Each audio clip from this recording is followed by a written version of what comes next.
ইরানের সঙ্গে ব্যবসা করা দেশ ও প্রতিষ্ঠানের ওপর যুক্তরাষ্ট্রের নতুন নিষেধাজ্ঞার হুমকির কঠোর জবাব দিয়েছে চীন।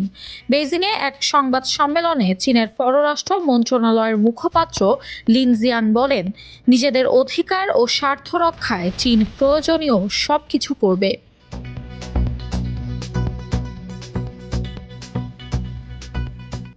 লিন বলেন, আন্তর্জাতিক আইন বা জাতিসংঘের নিরাপত্তা পরিষদের অনুমোদন ছাড়া একতরফা নিষেধাজ্ঞার বিরোধিতা করে চীন।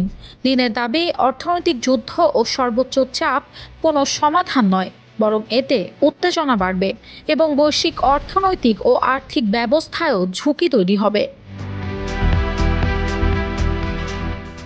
এর আগে মার্কিন অর্থমন্ত্রী Scott Bessent operation economic outcast ঘোষণা করে ইরানের তেল আয়, অস্ত্র সংগ্রহ ও সাইবার কার্যক্রমের সঙ্গে যুক্ত ৬০ ব্যক্তি, প্রতিষ্ঠান ও জাহাজকে নিষেধাজ্ঞার আওতায় আনেন।